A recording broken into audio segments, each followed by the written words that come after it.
Hello, everyone. How are you doing today? Glad you could join us. We're going to have an interesting conversation today. It's a lovely, lovely evening, afternoon. The sun is still up here in my lovely Brooklyn apartment. I can see out the window. I'm sitting here in front of the bookshelf. I've got plenty of unnamed orange beverage. Glad you're all here.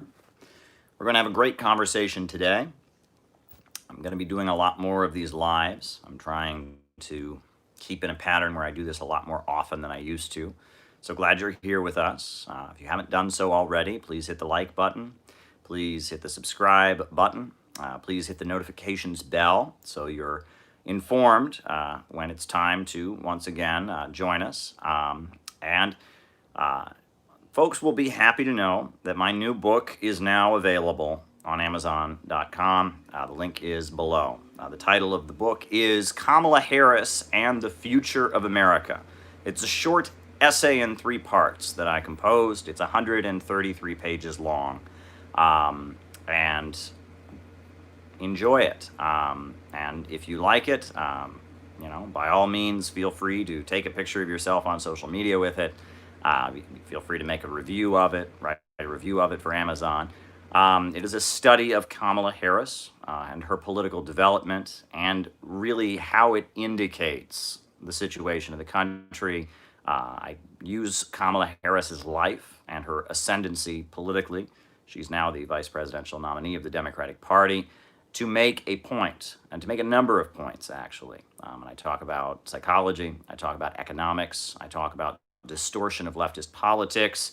I talk about a lot of things. So check out the book. If you are one of my Patreon patrons, I will send it to you for free. Just send me your address. If you want to sign up on Patreon, you can do so down below. And if you really like the book and you want to distribute it, I can get it to you at a very, very cheap price for distribution. Many people have done that already with the Green Book that I was able to publish, Gaddafi's Green Book with the Center for Political Innovation. This is Center for Political Innovation, book number 2, CPI, book number 2, Kamala Harris and the Future of America. So check it out, and I hope folks like it. Glad you're with us today, and as usual, I'm going to just give some opening remarks.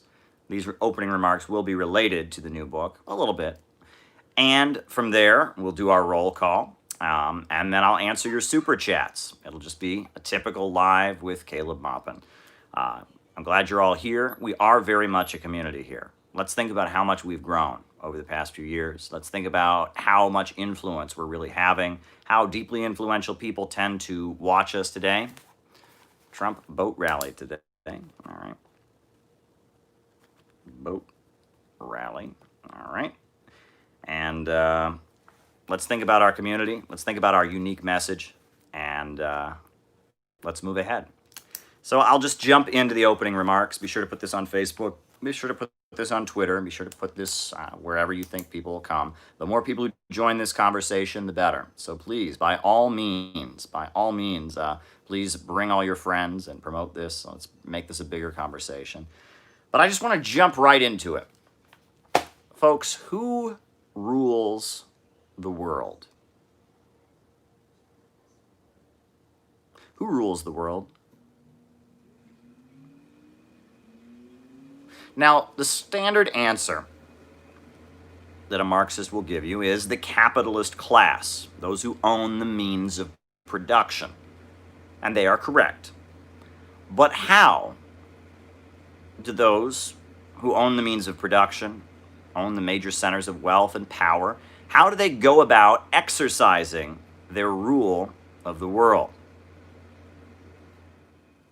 And obviously, not all of them own the world equally. Some capitalists are left out. Other capitalists have far more influence. There are struggles among the bourgeoisie. So how is it that figures within the ruling class exercise their power? Who really has the influence? Who really has the power? Well, folks, in theory, power lies with politicians, with heads of state, with government officials. Right? In theory, the government has a monopoly on force. Right? The government can kill you, the government can seize your property, the government can do things that individuals cannot do. Right? If you go out and rob somebody, that's a crime. If the government does it, they call that taxation. If you go out and kill somebody, that's a crime. If the government does it through their processes, that's called the death penalty. And if they do it extra legally, if it's a police officer, they call it justifiable homicide. The state has a monopoly on armed force, and the state tends to be led by figures that we call politicians. But how is it that politicians are guided in order to do the will of the rich and powerful? How is it that they make sure that politicians do as they are told and serve those who serve wealth? This is an important question. And it really gets down to the fact that political leaders never are simply themselves. You don't have political leaders that are just people, I'm on here, right? No one's telling me what to say on here. I do my own research, I do my own reading, I do my own analysis. No one's telling me what to say. I just come on here and do that. That's not how it works for presidents. That's not how it worked for kings. That's not how it works for prime ministers and heads of state. They're constantly surrounded by people, right? And those people that they are surrounded by influence them and tell them about the world and craft them and push them to act in certain ways. The power behind the throne is far more influential than the throne itself. The throne is a symbolic office, a symbolic power. But at the end of the day, it's the people behind the throne, the advisors, the people whispering into the ear of powerful people. They are the ones that really determine how things get going. And those folks are carefully crafted. You can talk about the Trilateral Commission during the 1970s, how the Rockefeller family, the oil banking dynasty that I talk about in my book, Oil and the Capitalist Crisis, they worked very, very hard to develop a whole crew of people who would whisper into the ear of politicians and heads of state to get them to do what was in the interests of the Rockefellers, right? You can talk about all kinds of think tanks and apparatuses that have been created. But there's a whole history of this going back thousands of years. Communists in Indonesia, writing it down.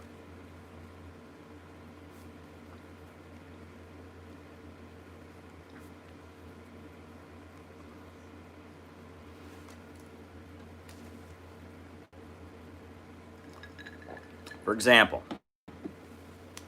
right, the Roman emperors were constantly surrounded by soothsayers.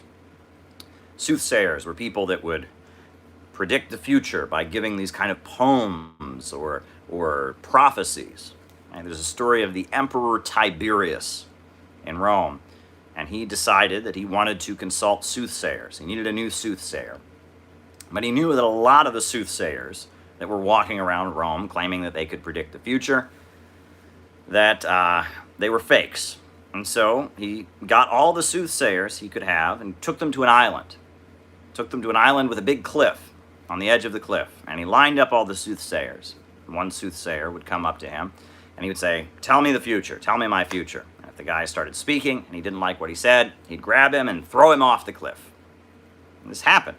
The story goes that Emperor Tiberius of ancient Rome was standing by the cliff and different soothsayers would come up, start predicting the future. He thought they were full of baloney. He thought they were full of malarkey. He thought they were feeding him a line of bullshit. So he would throw them off the cliff. And then the story goes that one soothsayer walked up to Emperor Tiberius and he said to him, "Okay," after having thrown a number of previous soothsayers off the cliff, he said to them, "Tell me my future." And the soothsayer says, "I cannot." And he says, "What do you mean you can't?" And he says, "My vision, my prophetic vision, is clouded by the fact that I am in great danger of losing my life." And the Emperor Tiberius looked at him and said, "I like this guy. He'll be my soothsayer." Kind of an ironic story, but that's That's how things have gone. There have always been people whispering into the ears of kings, whispering into the ears of politicians, advising them, driving them, giving them influence. And those people are very, very carefully selected by the rich and powerful, right? If you are a wealthy person, you want someone who's in your pocket whispering into the ear of the president, whispering into the ear of the king. If you're the owner of a big bank, if you're the owner of a giant oil corporation, okay.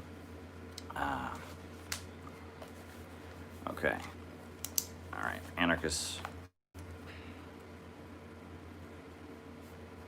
Sock Dems. Biden.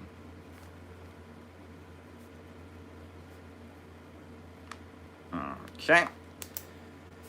However,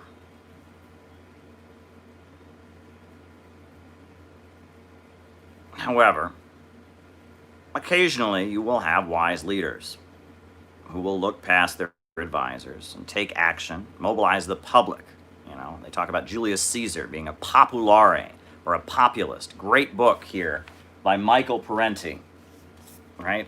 The Assassination of Julius Caesar, A People's History of Ancient Rome. One of the greatest studies of ancient Rome, showing how Julius Caesar stood up to the rich and powerful and fought for the Roman proletarians and took all kinds of progressive moves. An amazing book by Michael Parenti. I quoted extensively in City Builders and Vandals in our age.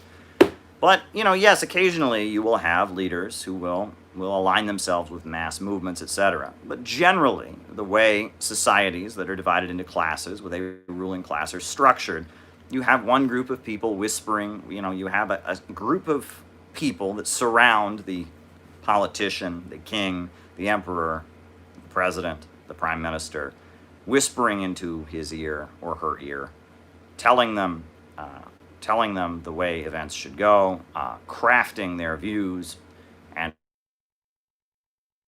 driving them. There's a long history of this. Now, you know, one great example, when I was a child in Sunday school, we always learned the story of Daniel in the lion's den, right? That there was this ancient Israelite named Daniel, and he was thrown into the lion's den, but God sent an angel to close the mouth of the lions, we were told, and he was saved.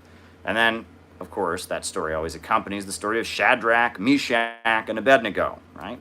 3 Israelites who were thrown into a fiery furnace. But again, the story is that, you know, an angel came and protected them from the flames. But they never really, when we were learning this story as kids in Sunday school class, they never really told us why it was that Daniel was being thrown into the lion's den, or why it was that Shadrach, Meshach, and Abednego were being thrown into the fiery furnace. Well, this was in Babylon, and Daniel was an advisor to the king, and he was listening to the king's dreams, advising the king what to do, claiming to have mystical powers and mystical insights.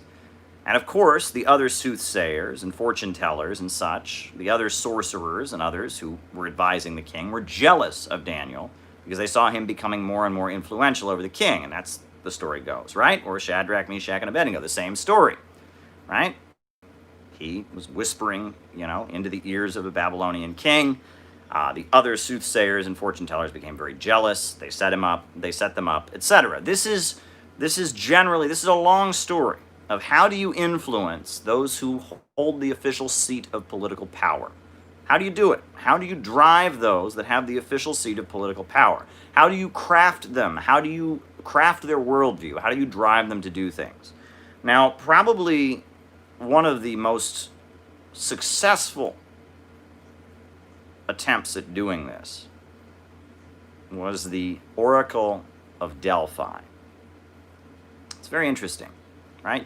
You can learn about ancient Greece, you can learn about ancient Rome, you can learn about antiquity, and never hear about the Oracle at Delphi, right? You hear it referenced. Oh, there was this place called Delphi, and there was a temple there. Not important. The Oracle at Delphi was probably one of the most influential institutions in the known world at that time. Probably one of the most influential institutions for at least 800 years. 800 years. The Oracle at Delphi existed. Now, what was the Oracle at Delphi? Well, Well, the oracle at Delphi, it was this temple, right? It was this temple that existed on this island called Delphi. And it was in a temple to the god Apollo. And at this temple, there was a priesthood of men, educated men, scholars,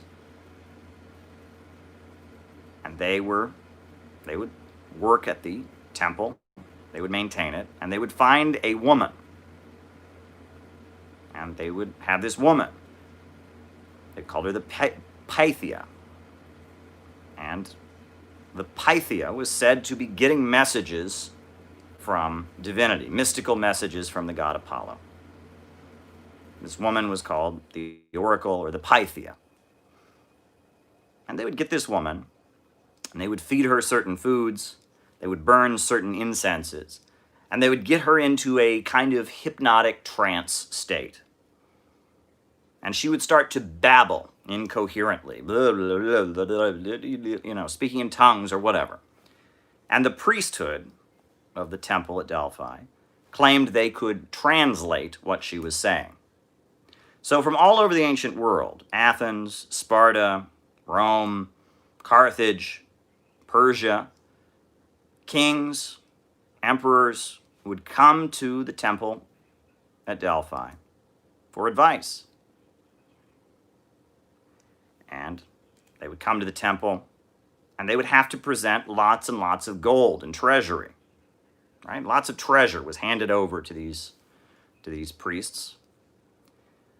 And they would proceed to ask the Pythia what they wanted to do. Should I invade this country? Should I send my wealth here? Should I build roads in this province or in this province? And of course, they would get the woman, the Pythia, and they would set her out there. She would be sitting there, and they would feed her these foods and, burn the incense, and she would go, and then the priests would come, and they would give them a poem, like a rhyming poem that would be an answer to their question. But it would be very unclear. It wouldn't be a direct answer to their question. And all of these ancient kings, all of these ancient emperors, they paid a lot of attention to what the oracle at Delphi was saying. What was interesting about the whole thing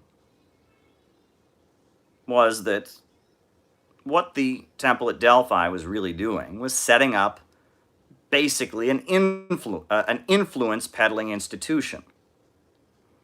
Because when all these kings and emperors would come, they would chat them up and get information from them. It was an intelligence operation. It was an information gathering operation. All these world leaders would come to the temple, and they would get their information from them. And they would compile all that information. Furthermore, they built up quite a bit of treasure. The treasury of Athens, they talk about. A lot of treasure was accumulated at the temple at Delphi, the oracle at Delphi. So they started lending money. It became a bank. A bank, right? The temple at Delphi was also lending lots of gold and money to different kingdoms and having kingdoms become in debt to them. And it was really the priesthood. It was the men who conveniently could interpret what the oracle was saying. They really had the power. Right? She was just babbling incoherently, and they would say, well, what she's saying is, and they would cover themselves. For example, there's a story of one king went to the temple at Delphi, asked the Pythia, should I go to war? Should I go to war and attack this kingdom? And the oracle responded that if you go and attack this kingdom, if you go to war, you shall destroy a great kingdom. If you go to war, you will destroy a great kingdom. And he said, great, okay, I'm going to go to war and I'm going to destroy this great kingdom. Well, he lost the war. So he was furious, right? The oracle got it wrong. No. The great kingdom that you destroyed was your own. Aha. Right? It was a very, very careful operation, gathering intelligence and information all throughout the Mediterranean region, gathering and accumulating gold and wealth and lending it. carefully whispering into the ears of all the great kings and leaders, and carefully trying to advance your own agenda. That's what the temple at Delphi was. It was an ancient think tank, essentially. It was an ancient council on foreign relations. It was an ancient Ford Foundation. It was an ancient Asia Society. It was essentially a giant global think tank, carefully gathering information and whispering into the ears of rich and powerful people to push its own agenda. And the amount of power and influence it had was far greater. We hear about great leaders from the ancient world, but at the end of the day, the priesthood of Delphi probably wielded far more power than any of these individual kings. And the priesthood at Delphi was very key in transitioning the world toward the domination of Rome, right? You remember there was Athens, there was Sparta, there were the Greeks fighting the Persians, there was Carthage that was fighting Rome, and the oracle at Delphi never blatantly took sides, right? They had to maintain their illusion of objectivity, right? They had to present the idea that they were taking no sides, they were just getting messages from divinity, from the gods, they were just predicting the future, but they liked the Romans. The priesthood of Delphi liked the Romans. Something about the Roman Empire they liked. And so they made a decision to carefully push the world into the hands of the Roman Empire. And it worked. I mean, it took a long time. The number of years that the temple at Delphi was in existence and exercising its influence over the Mediterranean, what was it then, at that point known as the known world, was 8 centuries, 800 years, almost a millennium. For almost a millennium, the most powerful institution in the world was a hoax. It was all a big hoax. I mean, it was a hoax. Come on. Do you think that this woman that they found was really getting messages from God? Do you think that these priests could really, translate incoherent babblings? It was all a big hustle. It was all a big scam. It was all fake. But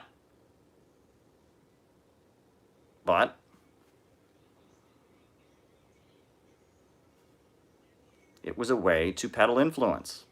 And it was a way to gain wealth and power. And it was a way that a well-established group of people could influence the world and push the world toward the way they wanted. And they wanted the Roman Empire. They liked the Roman Empire. Now, why they liked the Roman Empire, you can only speculate about. But Plutarch, for example, one of the greatest Roman historians, had been part of the priesthood, was part of the priesthood of the Temple of Delphi. One of the craziest stories that just shows you how ridiculous the entire thing was. One of the greatest stories about the Temple of Delphi is that when they started the oracle at Delphi, the woman, the priestess, the Pythia, that they called her, they decided it had to be a virgin. It had to be a young virgin who was pure, had never had sex, and was beautiful.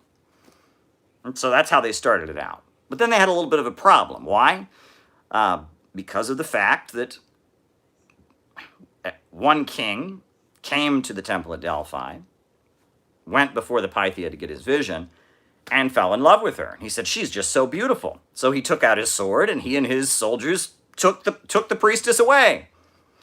So after that, the priesthood, the priesthood of the temple at Delphi got together, and they decided, okay, from now on, the woman who is the priestess has to be over 50 years old and not good looking. I kid you not. I mean, it was a scam. It was a hustle.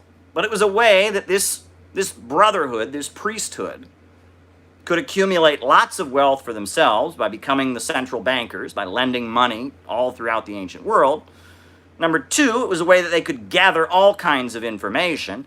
And number 3, it's a way that they could push the world toward what they wanted. And what they wanted was the Roman Empire, right? They saw the Roman Empire rising, and they nudged the world closer and closer. They never blatantly took sides. They never announced to the world, we are on the side of the Romans. No, they just kind of nudged the world toward Rome's rule. It's fascinating. U.S. election results. All right. It's very fascinating.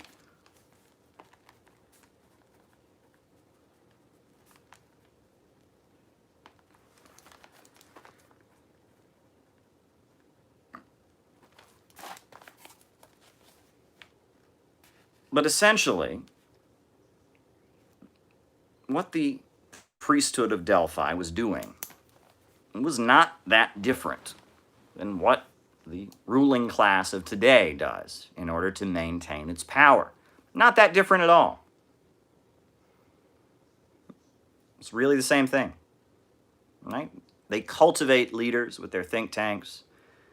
They have these leaders, these academics, these big brains, whisper into the ears of the politicians who we get to vote for, and policy is enacted. Look into who some of these people are who are now whispering into the ears of our leaders. It's far more important, I would argue, to know who's whispering into the ears of the president, who created them, why they created them, what they want. Far more important than to know who the president is and where their life story came from, right? A lot is written about the life of Barack Obama. A lot is written about the life of Donald Trump. A lot is written about the life of George W. Bush and Bill Clinton and such. But the people whispering into the ear of Barack Obama, Ben Rhodes, for example, was one of the key people in writing Obama's speeches and crafting Obama's policies, right? Understanding Ben Rhodes and who's behind Ben Rhodes is far more important than really understanding Barack Obama. Understanding Steve Bannon is also far more important than understanding Donald Trump. Understanding Peter Navarro, right? Why is Donald Trump waging this crazy trade war with China? Right? Is it Donald Trump just really, he looked at the facts for himself? No. It has been arranged that one of Donald Trump's chief advisors, one of the people whispering into Donald Trump's ear about the trade war with China, is Peter Navarro. And who is Peter Navarro? Peter Navarro is a hack. He's a phony. Right? He is an academic who has dedicated his life to demonizing the People's Republic of China. He has done nothing his whole life but make, little documentaries, go around giving lectures, anything, writing books. China equals bad. That's all this man does. And his ideas are not taken seriously by any other economists. Whether they're libertarian economists, he tends to hang out with the libertarian Austrian school free market crowd. Whether they're Keynesian economists, nobody takes Peter Navarro seriously. He's a hack. He's a phony. But people who don't like China pay him. They pay for his work, basically. And, there's a lot of people who don't like China, right? A lot of American businesses don't like Chinese businesses competing with them. The owners of Apple do not like the fact that the biggest telecommunications manufacturer in the world is Huawei Technologies. American steel corporations don't like the fact that China produces half of the steel in the world today. American copper corporations don't like the fact that China produces half of the copper in the world. China is producing like crazy. They have an industrial powerhouse. They are a booming center of global production. And the capitalists who once had a monopoly, the Western monopolist corporations, don't like China. And so a lot of money has been put into cultivating Peter Navarro. And what does Peter Navarro do? He comes up and he churns out garbage that other economists look at and giggle and laugh. But it's well-paid work, right? It's slick. He's got a big production budget because it's what a lot of people want to hear. And so now he's on the White House Trade Council. And he's telling Donald Trump, fight China. Oh, China is responsible for all of America's economic woes. Oh, COVID-19 is a secret Chinese bioweapon. I mean, there's no proof of that, but whatever. He is Peter Navarro, an economic hack, a flim-flam man, a phony who's been cultivated to whisper into Trump's ear, is pushing this stupid trade war. It's the same thing that happened in the ancient world. But if you really want to dig into this, if you really, really want to dig into this, right, it's the same on the liberal side as on the conservative side. Probably one of the most influential people during what you can call the late Cold War period in the United States, probably the individual who's the most responsible for overthrowing Chinese debt trap.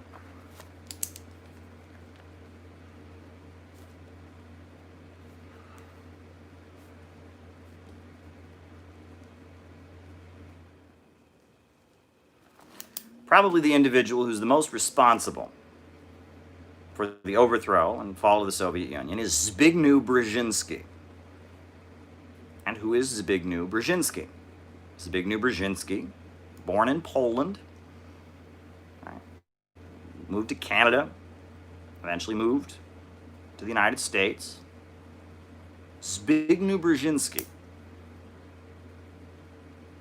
He went up through Harvard and Columbia University, through the Cold War University, became one of the strategists that was key in fighting against communism around the world. After the disaster of the Vietnam War, there was a feeling that the military-industrial complex and the strategy of having big, giant wars that blow things up with massive bombing campaigns, that wasn't going to work. The United States was handed a very humiliating defeat at the hands of the Vietnamese people. Right? And nothing like that had ever happened. I mean, you can talk about the Korean War. I guess the Korean War was similar, where the United States was forced back to the 38th parallel by the Korean people. But Vietnam was an even more humiliating defeat than Korea.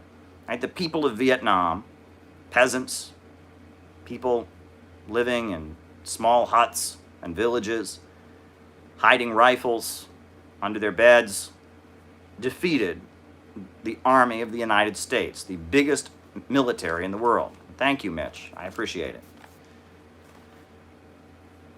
The United States was defeated at the hands of the Vietnamese people. In fact, 2/3 of the fighters in the Vietnamese National Liberation Front Army were women. Right? The U.S. assumed that only men would fight in the military, so they started, rounding up and holding and detaining Vietnamese men and all of that. But it was the women of Vietnam that largely did the bulk of the fighting against the United States in the Vietnam War. The United States was humiliated in its defeat in Vietnam.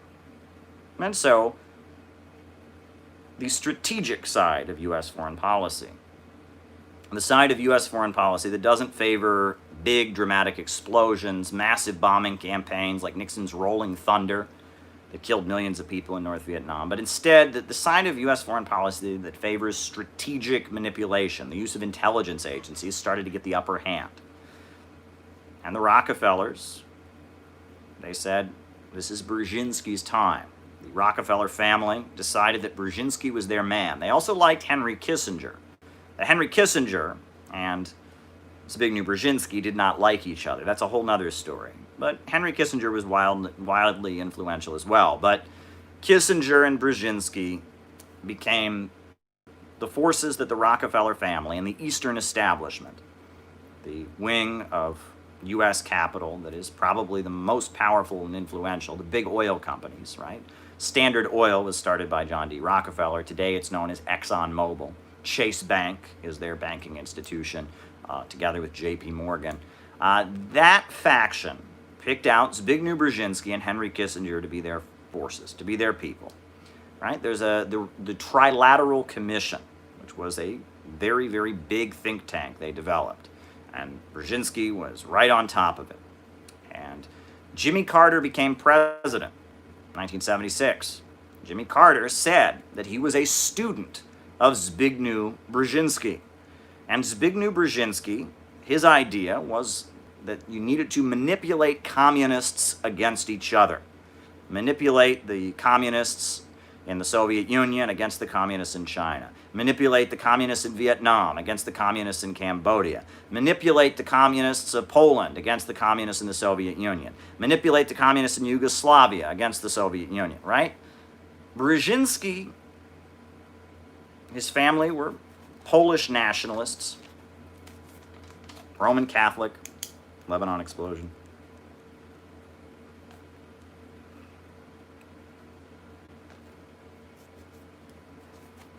And they had a long-standing hatred for Russia. Right? There's thousands of years of tension between the people of Poland and the people of Russia.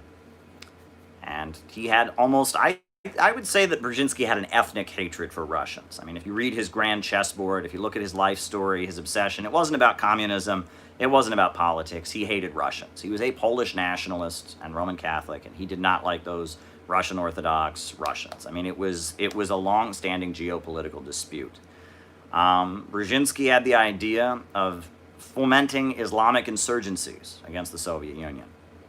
That was actually a strategy that he developed, right? The use of the Mujahideen in Afghanistan. He brags about it. He uses the term Afghan trap to describe how he lured the Soviet Union, forced the Soviet Union into a situation where it needed to send troops to Afghanistan, and then recruited Osama bin Laden and a whole army of Wahhabi extremist fanatics to go to Afghanistan to fight against the People's Democratic Republic, right? And the idea was eventually to spread this insurgency throughout the entire southern USSR. It's very, very wild. Very, very wild story. Very, very wild story. That's Zbigniew Brzezinski. His daughter is now on Morning Joe, right? One of the most important talk shows on MSNBC with Joe Scarborough. Right? That is power behind the throne. The Rockefeller family, the wealthy oil banking dynasty, exercising their influence. Same story. Same story if you look at what was going on with Henry Kissinger. His background, the Rockefellers crafted him, trained him, brought him up there, gave him huge cash gifts his whole life. Henry Kissinger was very much a brain, an advisor, a voice whispering in the ears of politicians and political leaders working for the Rockefeller family. Like, there's a whole history of this. In our world today, you can talk about Cass Sunstein. Right? Who's Cass Sunstein? He was an advisor in the Obama White House. He's married to Samantha Power, who was also an advisor in the Obama White House and went on to become the UN ambassador under Obama. And they pushed Obama like crazy to invade Libya, to carry out the NATO military intervention in Libya. And one of the things they told Barack Obama that he had to send troops to Libya. He had to send cruise missiles to Libya because when Gaddafi said he was going to retake a certain city, he said he was going to go house to house to fight the insurgents. Now, what does that mean? That means he's going to find who these anti-government rebels are. He's going to search houses. He's going to go house to house and find them. However, the crafters of U.S. foreign policy, the people in the back room whispering into the ear of Barack Obama, Samantha Power, Cass Sunstein, the Hillary Clinton State Department, they told Barack Obama that house to house meant that Gaddafi and the Islamic Socialist government of Libya was going to exterminate everyone in the city, that they were going to commit genocide. House to house means they're going to go from home to home and kill everyone. That's what they told Obama. It wasn't true. It wasn't true. Well, Gaddafi had no intention of committing genocide. But regardless, that's what they told Barack Obama. And Barack Obama didn't want to sit back, and he got on TV and he said, well, there's going to be a genocide. We have to intervene. He claimed he prevented a genocide. We now know that's a big fat lie, right? We also know Susan Rice, who was the UN ambassador at the time, I believe, was telling everyone that Gaddafi was distributing Viagra all over the country so that his soldiers could rape women. That turned out to be a big fat lie as well. But I'm sure that Barack Obama was told this. I'm sure that Hillary Clinton was told this. That powerful people, wealthy people, arranged for their puppets, for their surrogates, to be in the back room whispering into the ears of elected officials. This is how the game is played. right? The decisions are made by elected officials, perhaps, but they make them based on the information that they are given. They make their decision based on what the people in the back room are whispering to them. And that's why the struggle to be the power behind the throne is so important. In my book on Kamala Harris, I talk a lot about the Hillary Clinton State Department. Right? A lot has come out since Barack Obama left office. We now know a lot more about what was going on in the back room of the Obama White House. We know a lot about it. What we do know is that Barack Obama did not want to be an interventionist president, that he believed in soft power. What Obama wanted to do is he wanted to trade with Cuba, and he wanted to sign the Iran deal, right? That's what Obama wanted to do. He didn't want to escalate military interventions. But that some kind of deal was made. You'll remember that the Democratic primary in 2008, it was Hillary Clinton or Barack Obama, and it was very, very, very close. Some kind of deal was made, and Hillary Clinton became Secretary of State, and Barack Obama became president. What we also know is that early on in the Obama presidency, there were protests going on in Iran against the election. After Ahmadinejad had been re-elected in Iran, there were protests taking place against Ahmadinejad in Iran. And someone from the Hillary Clinton State Department by the name of Jared Andrew Cohen, who worked in Hillary Clinton's State Department, was a former employee of Google Alphabet, which is now known as Jigsaw, I believe, went to Twitter, the owners of Twitter, on behalf of the U.S. State Department, and told them to not shut down their operations and to stay intact so that Twitter could effectively facilitate the protests and the destabilization of Iran. This is according to an article in the New Yorker. Jared Andrew Cohen, representing the Hillary Clinton State Department, went to Twitter to try and convince them, and successfully convince them, to help stage and destabilize Iran.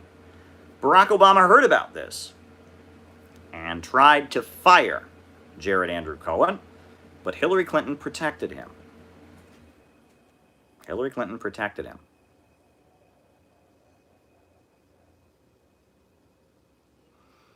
We also know that Anne Marie Slaughter, who was in the Hillary Clinton State Department, she is very much a student of Zbigniew Brzezinski.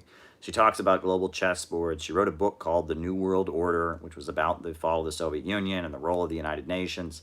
Right? Samantha Power boasts about how important responsibility to protect is. Right? They've added to the UN Charter this phrase, R2P, responsibility to protect, that overrules national sovereignty. Right? If they declare that someone is violating human rights or engaging in genocide, the national sovereignty of the country is overturned. Right? The right of the country to have its sovereign ways is overturned because the international community has a, quote, responsibility to protect. And it was responsibility to protect that was invoked in Libya, that was invoked many times regarding Syria. It's been invoked many, many times to try and justify and make it legal under the UN Charter for the United States to overthrow governments it does not like. Right? Now, conveniently, there's no responsibility to protect the Yemenis. You don't see the U.S. military and the UN troops flowing into Yemen to protect it from the Saudis. There's no responsibility to protect them. Right? There's no responsibility to protect the people of Honduras from the drug-infested narco regime the United States installed in Honduras in 2009, overthrowing Manuel Zelaya, the rightfully elected president. There's no responsibility to protect the people of Guatemala from a similar, U.S.-backed up criminal, corrupt regime. However, responsibility to protect is applied as a convenient way for the sovereignty of independent countries to be violated when accusations of crimes against humanity or human rights violations are being hurled by international media. There's also the International Criminal Court, the ICC. Right? This is an institution that was established that, first of all, Donald Trump and before him George W. Bush basically declared that the United States has no right to abide by its rules. But furthermore, it's an institution that seems to only go after African leaders. Right? Look at the number of people that have been tried by the ICC. See if you can find one that was not African, right? Now, there was the International Criminal Tribunal on Yugoslavia that was like a precursor to the International Criminal Court. Those folks were not African, obviously. Those were Yugoslavian folks.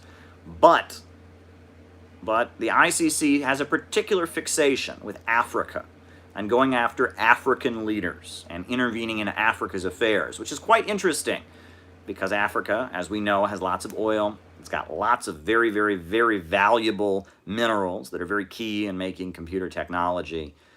It's got lots of natural gas. It's got a very big population, and it's very underdeveloped. And if Africa were to raise its head, if Africa were to do what China has done, could you imagine how much the world would shake? The world has already shaken because China stood up. With socialism, China has gone from being one of the poorest countries in the world to being a global superpower with socialism. And that's China.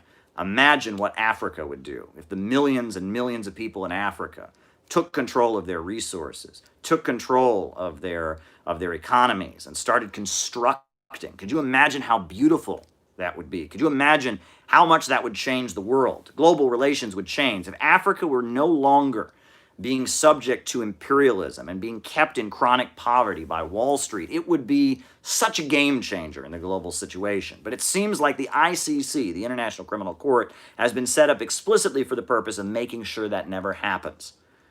And that faction that was in the Hillary Clinton State Department, they particularly hated Gaddafi, a great African leader who was pushing for an independent African currency, who built the world's largest irrigation system, the Great Man-Made River, was talking about bringing Africa together, right? And African sovereignty. I mean, think about it.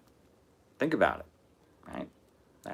That same faction that backed the Hillary Clinton State Department, that backs the International Criminal Court, they particularly don't want to see Africa raise its head. There's a very good book, How Europe Underdeveloped Africa, by Walter Rodney, where he talks about the history of colonialism and imperialism, how Africa is not naturally poor.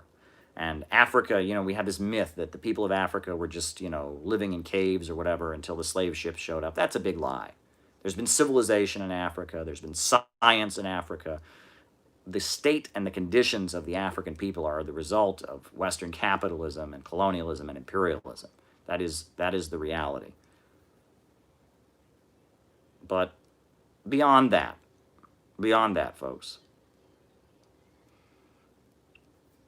do you remember when Barack Obama went to South Africa and basically spelled it all out there and said that if everyone on this continent had air conditioning and a house and a car, it would destroy Mother Earth, and basically told the African continent that it's in Mother Earth's interest to keep you all poor? Do you remember that? You remember that? The Malthusianism that came from the lips of Barack Obama when he was speaking to the people of Africa. I mean, this is all linked together, folks. It's all tied together, right?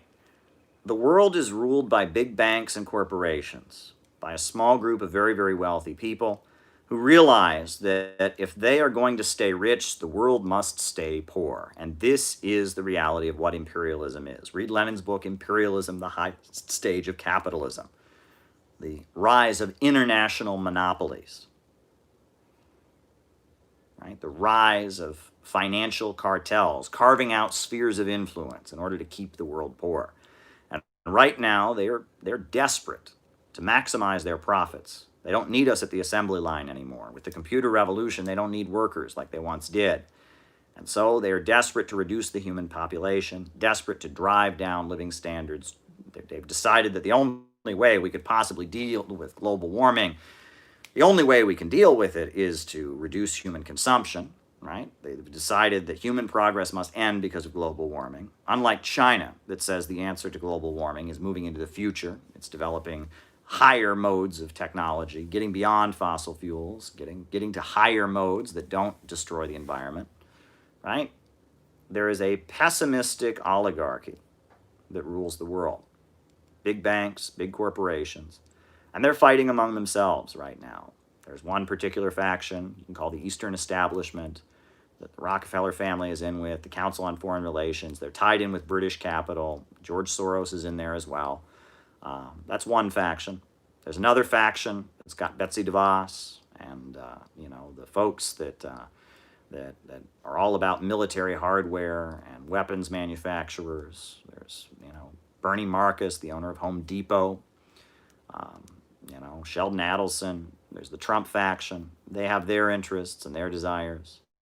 The owners of Apple, right? Apple Corporation, they have a lot of influence. And even though they put out kind of a liberal perspective, we do know that the CEO of Apple and Donald Trump are very, very close. They very much like each other. There's also the Silicon Valley elite. Let's not forget the Silicon Valley elite. The tech giants, right? Eric Schmidt of Google, Bill Gates of Microsoft, right? Mark Zuckerberg, right? There's a lot of very, very powerful people. But for the most part, they share ultimately the same perspective, which is there are too many poor people in this world. There are too many working class people. We can't make a profit from their labor. What do we do about them? What do we do about them? What do we do about them? One faction says, let's manage them. All right, South African.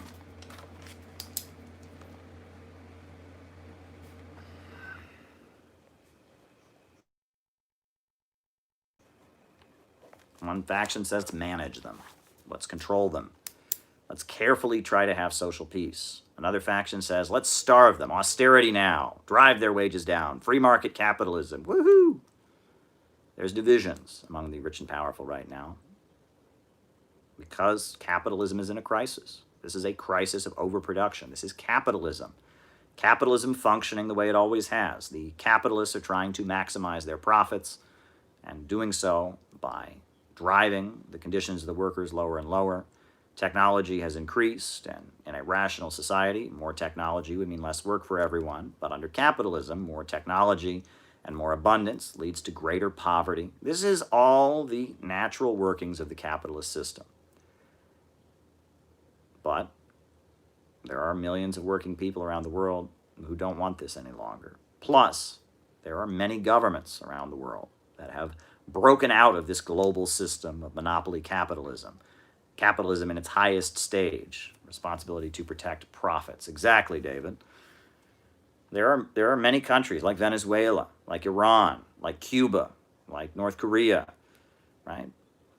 Like Russia, like China, like Vietnam, like Belarus, that have broken out of this global system of financial capitalism, this global system of monopoly, this global system of driving people into poverty to maximize profits for the billionaires and bankers.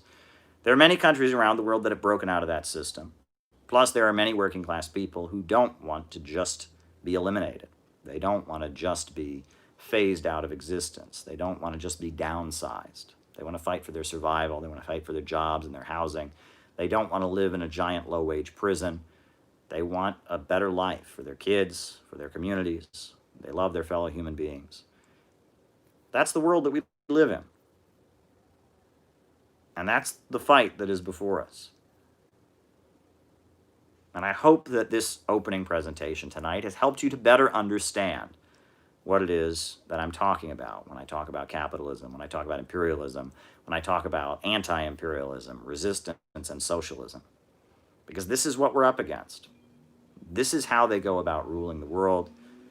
Talk about the Oracle at Delphi, you talk about the Roman Empire, or you can talk about the imperialists of today, the global Western monopoly capitalist system that is driving the world into poverty. But the potential for solidarity is bigger than ever because the people of Yemen are fighting back against the same system every day. The people of Venezuela are fighting back against the same system every day. And we, the people of the United States, that are seeing our jobs shipped overseas, they're seeing our country fall apart with roads that are not paved and water that's not properly purified, the younger generation that are stuck in a cycle of low-wage, short-term service sector jobs. We have the same enemy. Imperialism is the enemy of all humanity. And solidarity and brotherhood and comradeship is the way out of the disaster called imperialism. And on that note, that concludes my opening remarks. If you want to read more about that, you really ought to check out the Kamala Harris book. The link is below, so check it out. And I think we'll do our roll call. I'll call you out as I see you. We'll do our roll call, names and locations, and then I'll answer your super chats. That'll be fun, right? Names and locations, folks. Names and locations. Who's with us today? Who is with us today? Names and locations. Adam in Reno, Joey in Belize, Las Vegas, Salt Lake City, Wisconsin. Who else is with us today?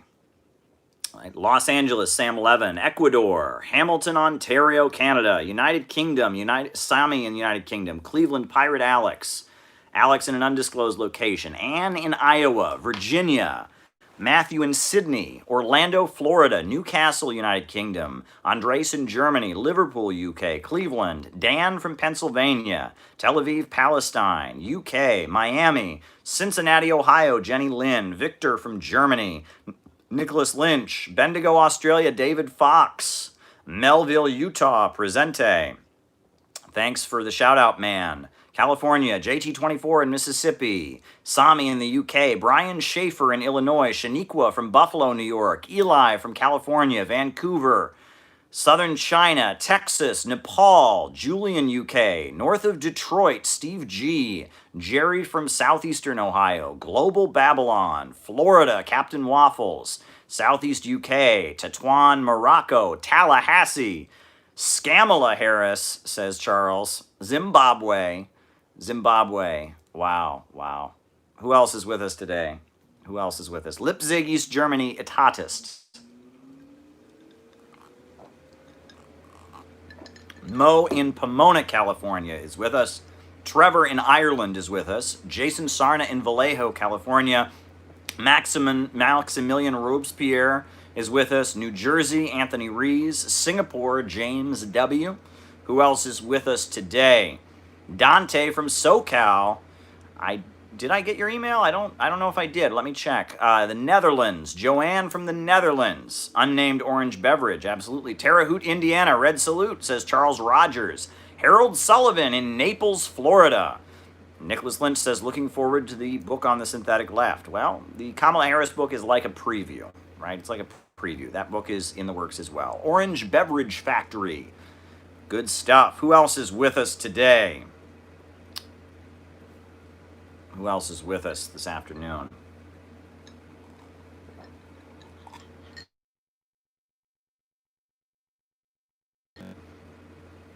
Fort Los, North Carolina. Frank from Baltimore is with us.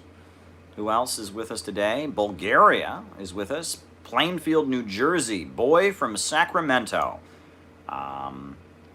Guava Juice Gang. What is guava juice? Sweden is with us. This is Tropicana that I'm drinking. Right. Who else is with us today? Anyone else? I don't want anyone to go unnamed. I want to give you the shout out that you deserve if you're on for this broadcast. All right. Folks, Kevin Zeese died. Now, Kevin Zeese is a very, very important activist. He was part of the embassy protectors crew that fought to prevent the Venezuelan right-wing opposition from taking control of the Venezuelan embassy. He passed away.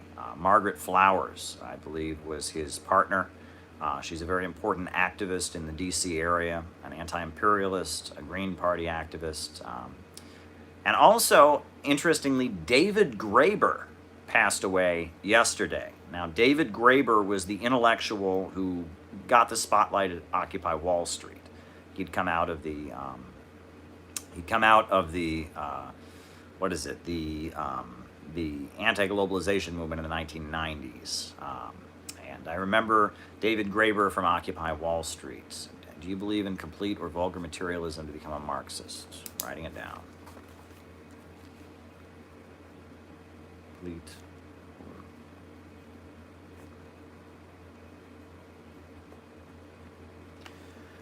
Alrighty. So let's start hammering out these super chats. So the first one was about a Trump boat rally. Well, Donald Trump is very desperate to win the presidency back. It's going to be close. I mean, he might do it. He might be able to pull it off. Socialist countries. Oh, okay, yeah.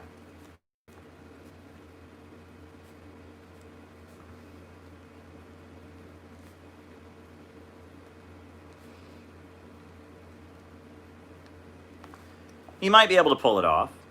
I mean, it's very possible he could pull it off, but it's going to be close. Now, boating, right? It's an expensive hobby to have in the United States. I mean, it's people do it though. I remember there's the comedian Drew Carey.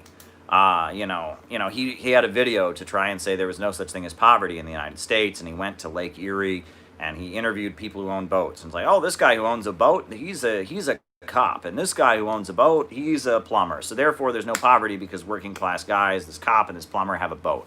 Well, that's ridiculous. But I mean, it's quite expensive to have a boat, right? But if you're a police officer and you've been promoted and you've been a police officer for many, many years, you can probably afford a boat, right? If you're a plumber, right, that's an expensive, that's a good job. It's a skilled trade. You can probably afford a boat. But I mean, boating is very much a hobby of the rich, right? You talk about the yachts, right? You talk about especially sailing, right? That's like Harvard and Yale. That's that old New England WASP kind of hobby. But I mean, boating, right? There's a lot of wealthier people who have yachts. There's yacht racing, etc. I mean, being out on a boat in the ocean is something that it's an expensive hobby that wealthy people do. So voters for Trump, I can imagine that many of these lower level capitalists who feel like they're locked out of the club, feel like the big monopolies are crunching them, right? They might be sympathetic for Trump. And I see those advertisements, right? I mean, the ads pop up, boat rally for Trump, voters for Trump, Trump loves the voters for Trump. It's a little bit strange. I don't quite know what they're getting at, but it's probably an effective campaign, honestly, right? I mean, they wouldn't be running ads like that if they thought it hurt Donald Trump's chances. If anything, it might be, there's a lot of working class people who wish they could have a boat, right? They wish, they could have a boat. They wish they could go out on the water. They had their own yacht or whatever. So they see that and they think Trump is associated with everyone having their own yacht. Trump is prosperity. The economy used to be good until this pandemic. It was all because of Trump. So it might be that. I actually don't really know what the secret behind the Voters for Trump campaign is, but it could very well be that. It's wild. You think about boats and all of that. You think, I mean, that's an expensive hobby to have, right? I mean, owning a boat is not something many people can afford. I certainly, I mean, I don't even know how much it would cost. I don't have any desire to own a boat, but I doubt I could afford it. But maybe I could. I mean, who knows? Who knows, right? I mean, I live in New York City. It's, despite everything, it's still one of the very most expensive cities in the world. But, maybe if I lived in another part of the country, I would have more disposable income, and maybe if I wanted a boat, I could have a boat. But I don't want a boat. It's just not something I would want. But I know other people. They have a great time. They go out on the ocean. They fry their hot dogs on the grill on the boat or something like that. Or I don't even know. What I probably said there is so wrong. Right? There's probably something wrong with what I just said. You're probably not allowed to grill on a boat, or what I said is somehow wrong. See, I've never done it. That's just not a thing I do, right? But yeah, that's a big thing. I've noticed that. They're advertising voters for Trump. But yeah, voters for Trump. Alrighty. Murder of communists in Indonesia, right? 1965, there was a coup in Indonesia. The government of Indonesia had been led by a pro-Soviet, pro-China Marxist, and that government was overthrown by the military, and the military was provided with lists of communists by American intelligence. The CIA was very involved in the coup, and they started killing them, and they just started slaughtering sympathizers with the PKI, the Communist Party of Indonesia. And the slaughter of communists escalated to become a genocide of ethnically Chinese people. Because many of the ethnically Chinese people of Indonesia were supporters of the communist government. And so it turned into an ethnic genocide. The Gulf War and why everyone piled on Iraq. Okay, yeah. Gulf War.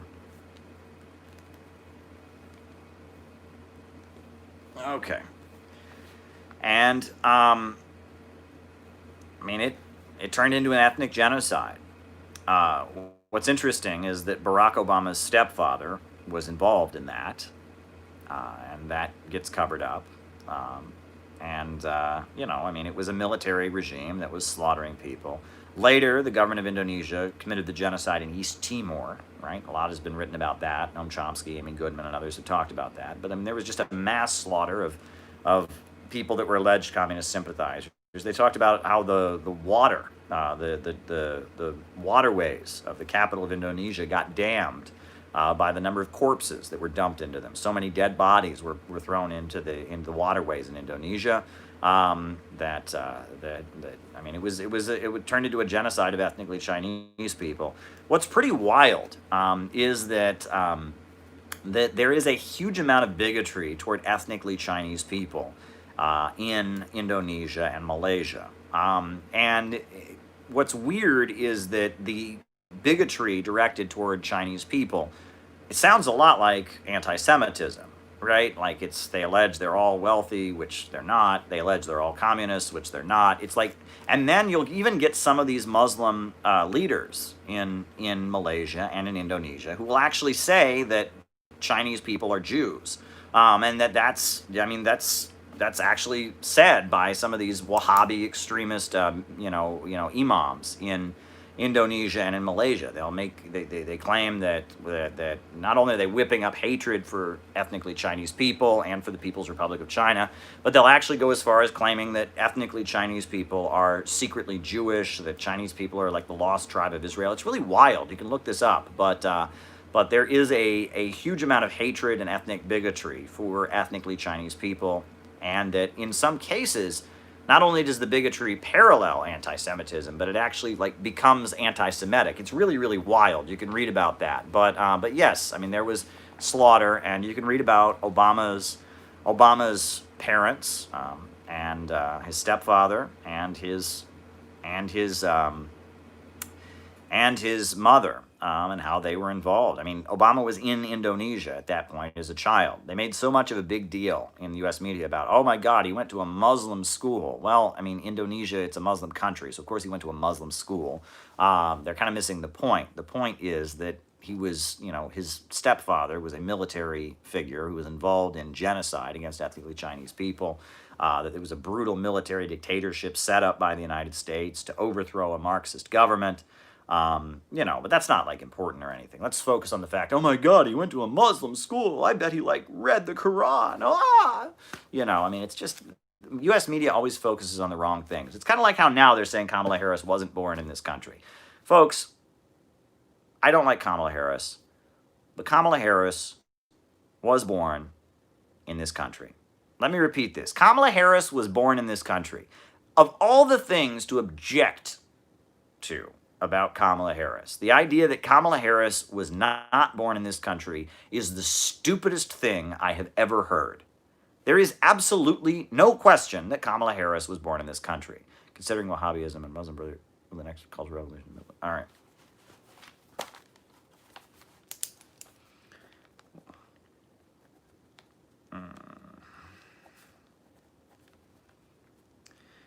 Okay.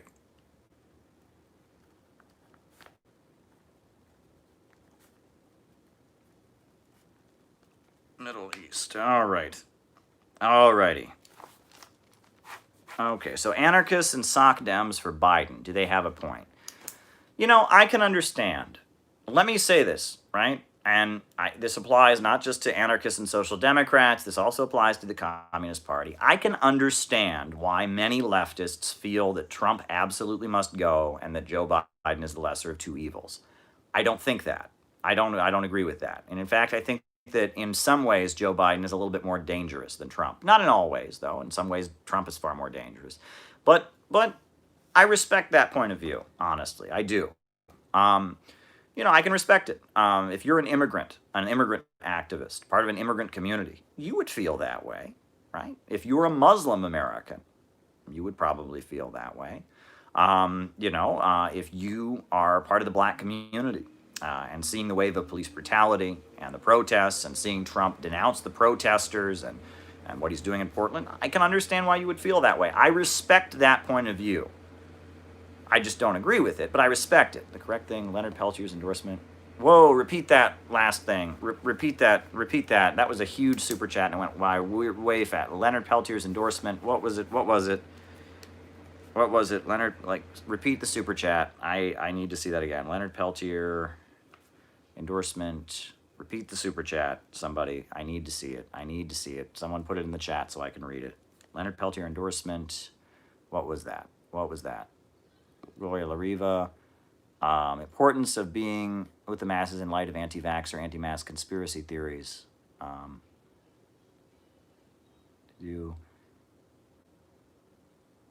Okay. All right. Leonard Peltier's endorsement of Gloria LaRiva. All right. And then David Fox asked about anti-mask, anti-vax conspiracy theories. That was David Fox. Anti-mask, anti-vax conspiracies. All right.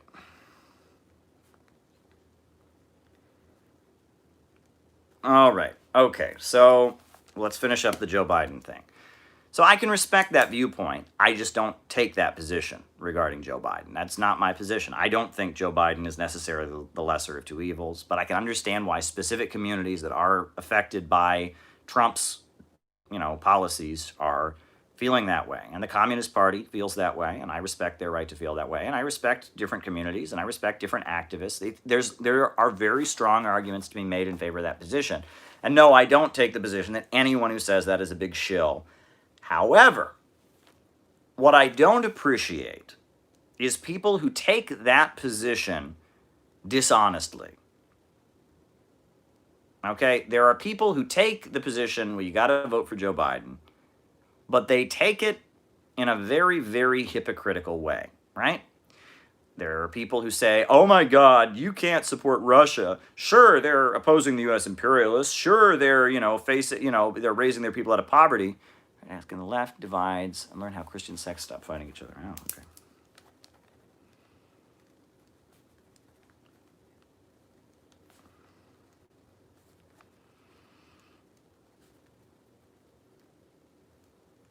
All right.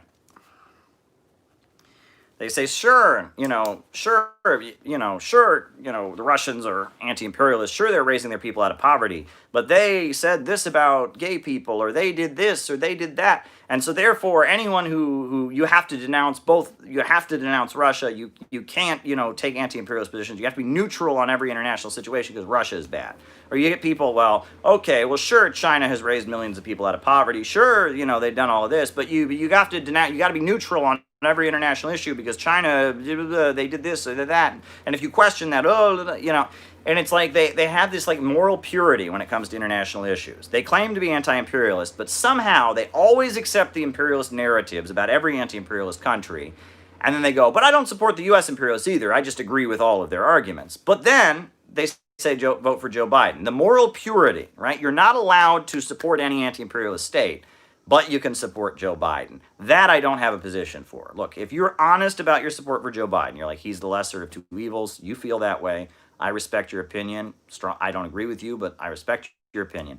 But if you're Mr. Pure, oh no, we can't do anything anti-imperialist, oh my God, you can't defend any, but just got to vote for Joe Biden, he's the lesser of two evils, then you've got a real big blind spot for U.S. imperialism. I mean, I'm sorry. If anyone who supports modern China is a fascist in your mind, and you go and campaign for Joe Biden, you're out of your mind because Joe Biden voted for the Iraq War that killed millions of people. Joe Biden is very, very much responsible for mass incarceration. Joe Biden has supported all kinds of horrendous things that have resulted in millions of people's deaths. And if your position is, oh my God, anyone who takes an anti-imperialist position is secretly a Nazi, but, we just got to vote for Joe Biden just because, then that shows you what side they're on, right? Okay, Biden's bad, we got to vote for him. But anyone who supports any anti-imperialist, okay, Oliver Stone film. Anyone who supports any anti-imperialist,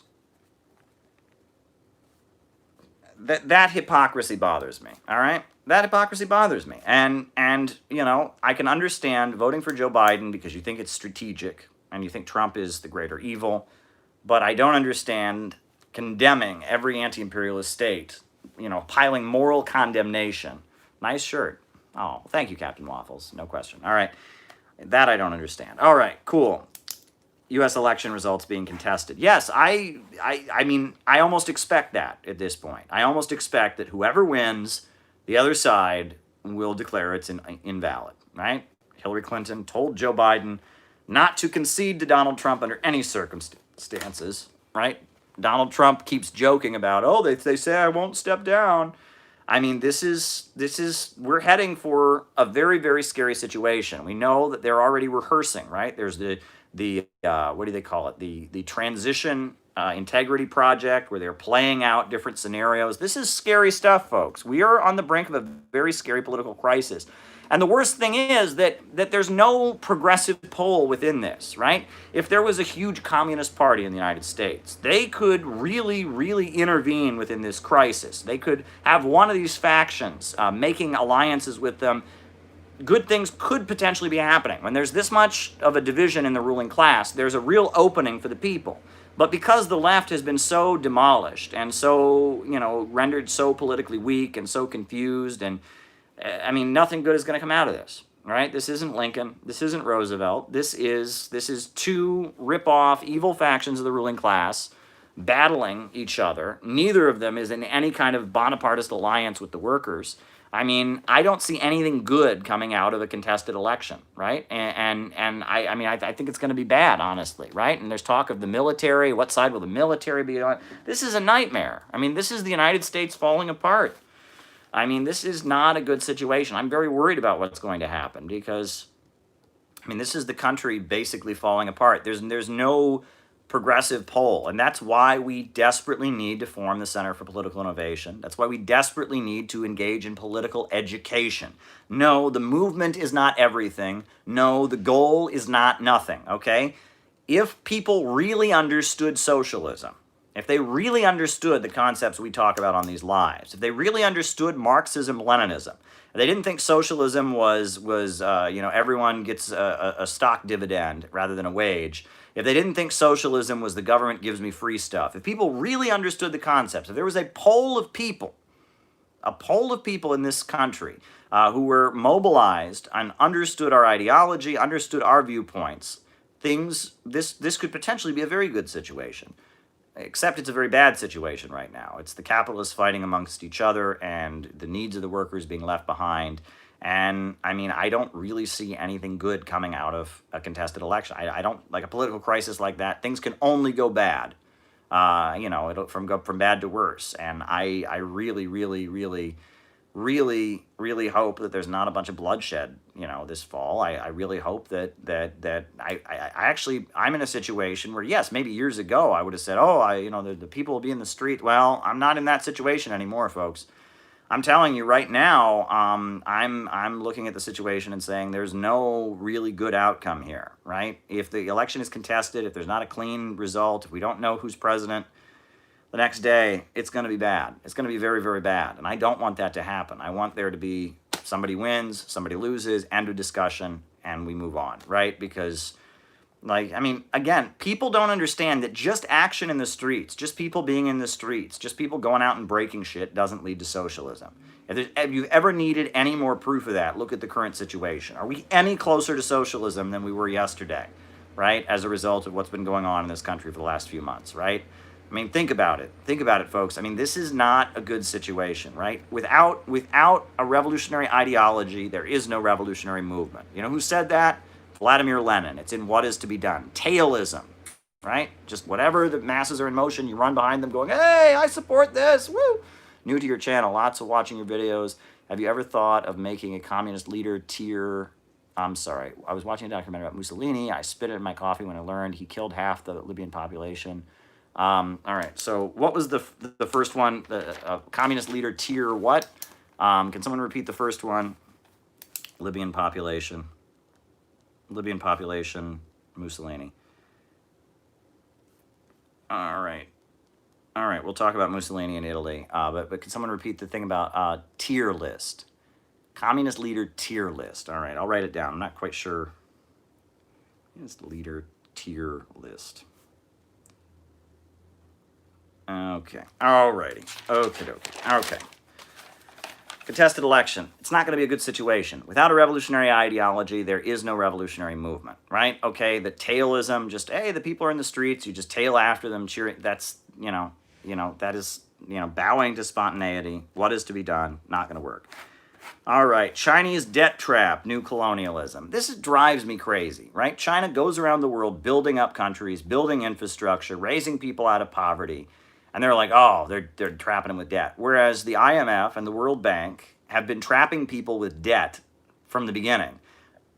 Meanwhile, I just don't see China doing that. I don't see the Asian Infrastructure Investment Bank doing that. I see people getting wealthier. I'm waiting for the part where people get poorer because China trades with them. Not the speculation, well, maybe it could hypothetically happen. How to counter fake news, Silicon Valley hegemony. All right. All right.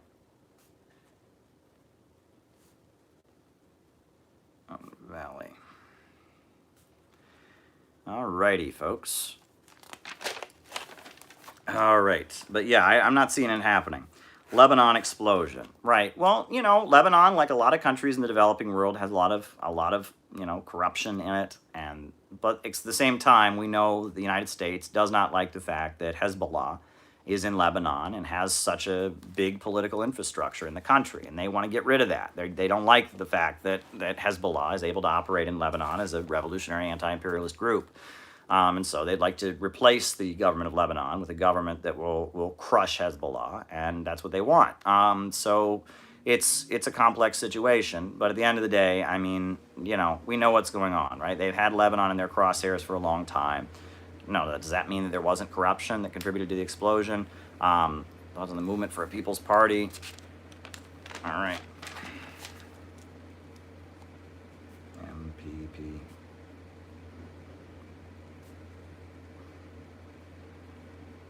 All righty. So, I mean, we know there's a lot of corruption in Lebanon. There's probably people are mad about legit things, but at the end of the day, the goal is to topple the government and replace it with a government that'll crush Hezbollah. That's what the imperialists want to do. I've heard some people make allegations about the explosion. I'm not ready to get behind any of that. I don't know enough about it. Okay.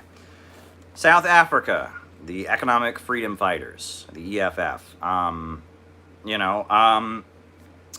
know that there's the African National Congress, which the Communist Party of South Africa is part of, and now there's the Economic Freedom Fighters, which is a more like kind of a left-wing breakaway from the African National Congress, and that there are disagreements between the two parties.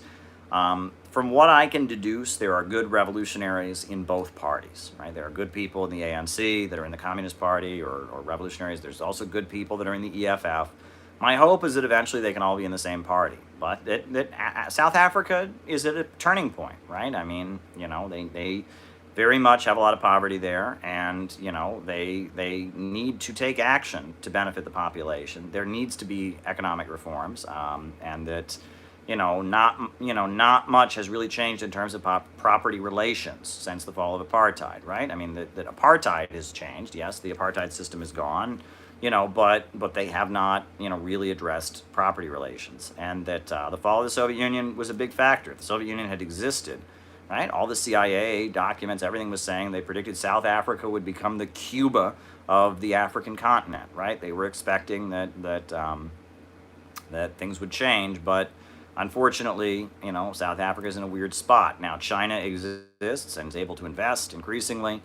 And, maybe it's time for South Africa to start moving in a more left-wing direction economically. But at the same time, there are good revolutionaries in EFF. There are good revolutionaries in the South African Communist Party and in the ANC.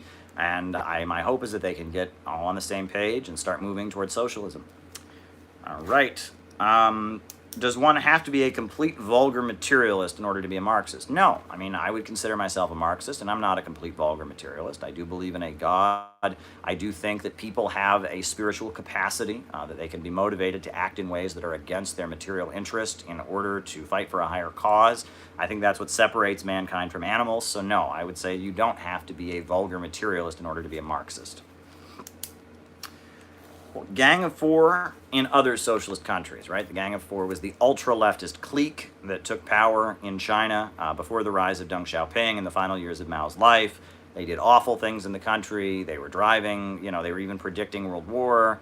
They were keeping the country poor and impoverished. They deported all the students from the cities into the countryside. Awful group that did awful things. Deng Xiaoping saved China from the Gang of Four. The person is asking, is there a Gang of Four moment in other socialist countries? Well, Pol Pot is obviously the most blatant example. Pol Pot was very much a Gang of Four. He was the Gang of Four on steroids in Cambodia, right? Called himself a communist, but he was a crazed ultra-leftist, said that Kampuchea didn't have to have industry to be socialist. It could have agrarian socialism. But there are other examples, sure. I mean, I think that the aftermath of the Russian Revolution, there was some ultra-left stuff that was done, but they learned from it. I mean, the Bolsheviks learned from their mistakes, but there were ultra-leftist elements in the Bolsheviks that did things after the Russian Revolution that were not good. I think that the period right after the Cuban Revolution, where they had a lot of executions, right? There were just a lot of executions. That's not a very good period remembered in Cuban history. Now, a lot of the people they were executing had worked for Batista and had done horrendous things. I personally don't believe in the death penalty, and I understand socialist states, they're not, it's a different circumstance. It's not like you can just do everything. But, the direct aftermath of the Cuban Revolution, where there were a lot of public trials and executions, that seems a little Gang of Four and ultra-left to me. But I don't know. I don't know. And again, even the Gang of Four, right? I mean, at the end of the day, China was trying to survive. The Soviet Union had betrayed them and cut them off. And China was thinking, how do we continue to survive as a socialist state, as a very poor country? And at first, they tried, Lin Biao, the Cultural Revolution, the Gang of Four, and they tried to be ultra-communist, and they made some ideological deviations from Marxism. But then, then they went the other way and did the Deng Xiaoping thing. The Deng Xiaoping stuff worked. The Gang of Four stuff didn't. Well, countries have had to zig and zag and try different methods. In order to make socialism work, you have to be constantly adjusting your system, right? There is no magical formula for what socialism is. It's going to be applied differently in every circumstance. And so in some cases, it's necessary to be more egalitarian. In other cases, it's necessary to be more liberal and market-oriented. At the end of the day, as long as the state plans out the economy and controls the economy and profits are not in command, it's socialism. All right. The Gulf War and Saddam Hussein. Well, it's funny because I actually have Ramsey Clark, former U.S. Attorney General Ramsey Clark, a great man. I actually had the opportunity to meet Ramsey Clark, and this is his book about the Gulf War. U.S. war crimes in the Gulf, the fire this time. And Ramsey Clark was Saddam Hussein's lawyer. Ramsey Clark was in Iran at the time of the Iranian Revolution. Ramsey Clark was Milosevic's lawyer, and he was the former U.S. Attorney General. He was the U.S. Attorney General under Lyndon Johnson and under Kennedy, and he was a progressive and a reformer. He let a lot of people out of federal prison. He stood up to J. Edgar Hoover and tried to stop the FBI from going after the civil rights movement. Just a great man. And 2 or 3 times I went over to his apartment. I delivered some food that was there for him. I was able to interview him. And, on a number of occasions, I was at events and receptions with Ramsey Clark. And Ramsey Clark is a great man. He's a very great man who's taken great risks. He supported the Vietnamese people. After he was kicked out of the U.S. government, the first place he got on a plane and went to North Vietnam and supported the people of Vietnam against the U.S. imperialists. One time I heard him speak, and he talked about how Prachanda, the leader of the Communist Party of Nepal, is probably one of the most important people in Southeast Asia, and that the future of Southeast Asia is in his hands. I thought that was very, very heavy. So, Ho Chi Minh, Ramsey Clark, a very, very important person. And in this book that he talks about, the Gulf War, the Gulf War, Saddam Hussein did a lot of awful things to Iran. Used chemical weapons against Iran, I believe, and he was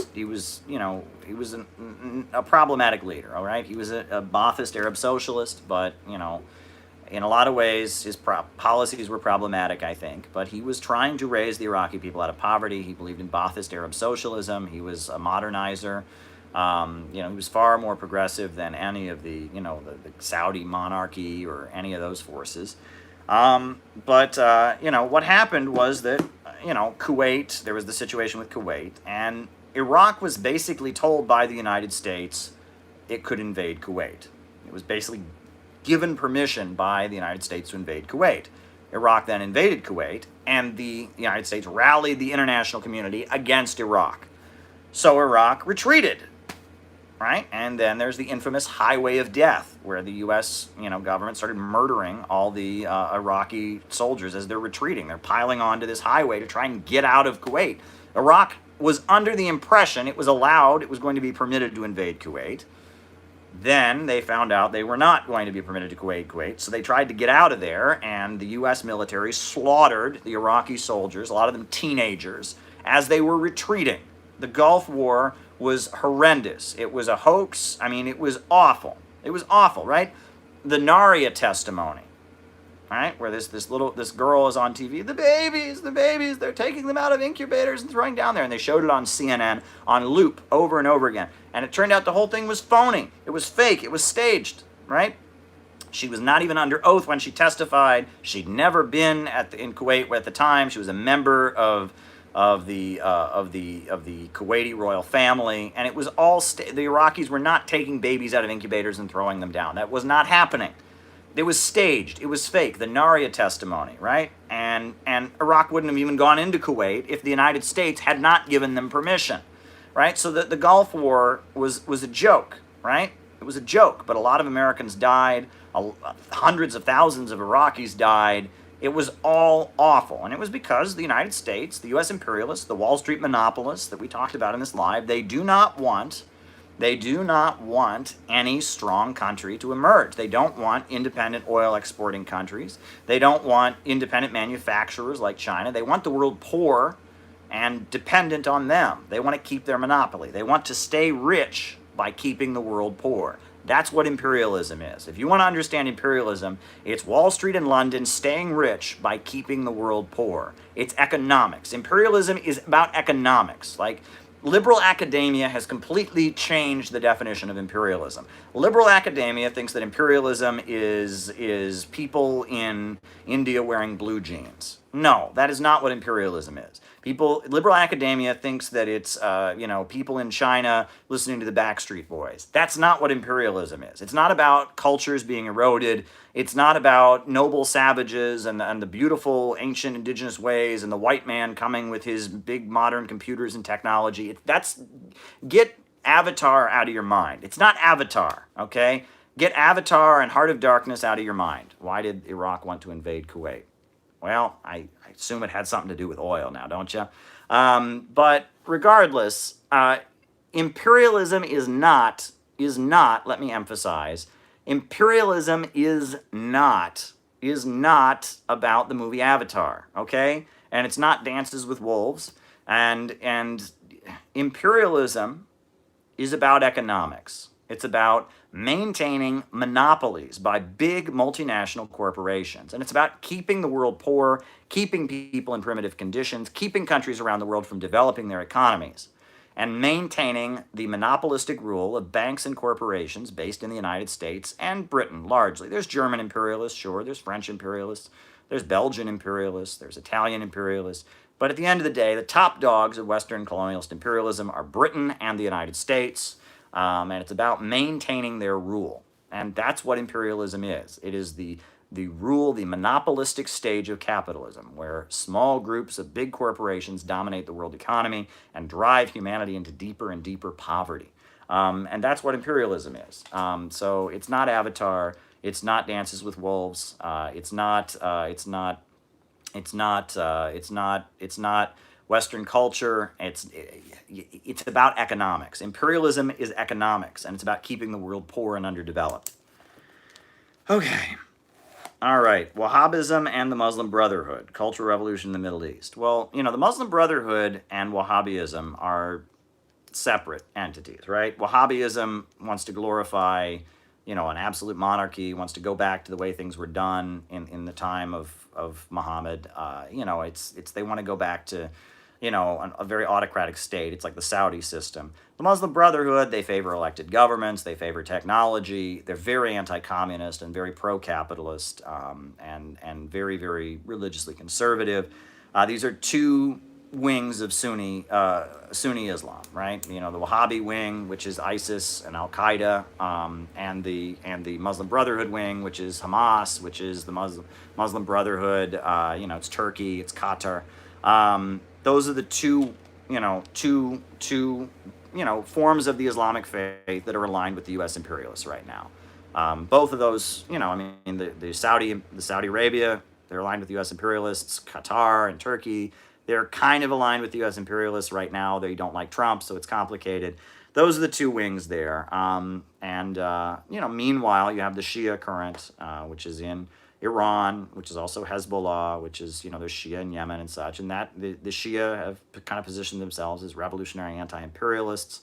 But in the Middle East, you also have Baathism, right? The Syrian government is a Baathist Arab socialist government, and they're secular Marxist anti-imperialists, and there are forces like that in Yemen that are aligned with the Shia Muslims, the Houthis and such. So yes, it's complex, right? It's very, very complex. There are different forces out there. So, and Gaddafi was not any of those, right? He was an Islamic socialist, he called himself, right? And he was Sunni, but he was not Muslim Brotherhood, and he was definitely not Wahhabi. He was Gaddafi, right? And he had conferences, he sponsored conferences on Sufi Islam, and he had the Green Book, which promoted his kind of unique ideology. And he was definitely a Muslim, but he was a secular leader. There are different ideologies in that region. But yes, the Muslim Brotherhood is one current, the Wahhabi are another current, the Shia, the Axis of Resistance are another current. There are many different currents that have developed. So I hope that answers the question. All right. So Leonard Peltier, right. Leonard Peltier was originally the running mate of Gloria La Riva in the presidential election. Now he's dropped out from the ticket, but he's calling for people to vote for Gloria La Riva. Right. Leonard Peltier is a long-standing political prisoner in the United States, a member of the American Indian movement, who many people argue was framed for murdering FBI agents. He's in federal prison. And the Party for Socialism and Liberation was going to run him as their candidate, and then he dropped out of the ticket, so now someone else is running as their vice presidential candidate. Very interesting situation there. But he's still endorsing the PSL, from what I understand. So not surprising. Raising awareness about his case, that's a good thing to do. If the PSL is going to use their ballot line and their electoral campaign to raise awareness about Leonard Peltier, that's a good thing. It's great work. Good for them, right? I would support anybody doing that. I think the Peace and Freedom Party of California also nominated Leonard Peltier at one point. Leonard Peltier is innocent. Let me repeat that. Leonard Peltier is innocent, right? They often try to demonize leftists. Like, we support him. We support people like Mumia. We support people like Leonard Peltier because they did their crime and were just evil. No, Leonard Peltier is innocent, right? Many people say it was friendly fire. The FBI agents killed each other, right? They were shooting at the Native American activists, and they killed each other. That's probably what happened, right? And there were other people, right? Let's remember that Leonard Peltier was tried separately. He fled to Canada, and so he was tried separately from the other Native activists. The other Native activists were acquitted in the court, right? The jury looked at the evidence and they said, nope. Meanwhile, after that trial, where the other Native activists were acquitted, the prosecution figured out, okay, we're going to rework the case to convict this time. And they convicted Leonard Peltier. And Bill Clinton was going to free Leonard Peltier, and then the FBI had a big rally outside the White House sending the message, you better not do that, Slick Willie. And so Bill Clinton changed his mind. It's all a very wild thing. I think George Soros has a bit of an obsession with Leonard Peltier, according to some rumors, and he would have wanted Leonard Peltier to be free. George Soros felt like Native American issues are one of the biggest problems in the image of the United States, and so there were a lot of European liberals who wanted Leonard Peltier free, but the FBI is a very, very powerful institution, and they want Leonard Peltier to rot and die in jail. And so Bill Clinton was on the brink of maybe freeing Leonard Peltier to make George Soros happy, and then he got the message, you don't do that. What do you think of Anna Mae Aquash assassination? Well, we don't know who did that. And since we're talking about Leonard Peltier, we'll talk about that. Yes, there was a Native American activist, Anna Mae Aquash, who was killed, and we don't know who did it. And there are different factions that blame different people. And we know COINTELPRO gets into any progressive movement and divides it. And when someone dies, that's a very serious situation, right? I mean, people make nasty memes making fun of you on the internet. That's one thing. But if somebody actually dies, that's a pretty divisive issue. Some activists blame other Native American activists for killing Anna Mae Aquash. Other activists say the government did it. Other activists say it was other people, and that the death of Anna Mae Aquash, it was a very, very big event in dividing Native American activists in the United States. It was a very, very big event, and it's very sad, and we don't know who did it. I mean, we still don't know why she died. And we're talking about Leonard Peltier. Let's talk about that. We don't know why Anna Mae Aquash died, and that's that. Now, what is interesting also is that people don't realize that Russell Means, who was the leader of the American Indian movement, Russell Means went on to become a CIA operative. He worked with the Black Panthers in the 70s when he was a leader of the American Indian movement. But he went on to become a CIA operative, right? The CIA flew him to Nicaragua to work against the Sandinistas. And then he became a puppet of the Moonies and Reverend Sun Myung Moon and the Unification Church. And they sent him all over the country to rally support for overthrowing the Nicaraguan government. And he was a libertarian, and he hung out with the Libertarian Party. And to reward him for his doing the dirty work of the U.S. imperialists, Russell Means got a lot of Hollywood movie roles, right? They put him in Hollywood movies as a Native American. Right? It's just classic, right? But yeah, I mean, many Native American activists have given their lives. I mean, the American Indian movement, AIM, did a lot of radical stuff in the 70s, seizing islands, seizing government buildings. They worked with the Panthers. But, as the 70s went on, right, people talk about the movement. The same thing happened to the New Communist Movement. The same thing happened to the Black Panthers. They were divided. The conditions in the country started to stabilize. And, Russell Means ended up becoming what he became. Right? Leonard Peltier is in prison. I haven't studied the Native American movement as much as I should. But yeah, since we're talking about that. Okay. All right. All right. So David Fox asked about anti-mask, anti-vax conspiracy theories. Well, the thing is, I can sympathize with people that fall for that stuff. I don't, right? I don't fall for that. I think we should take the vaccine. I don't think vaccinations are a CIA conspiracy or anything like that. I also think that we should wear masks. I wear masks whenever I go out. But I can understand why people might have concerns because of the fact that, the economy has been shut down. Working people are suffering.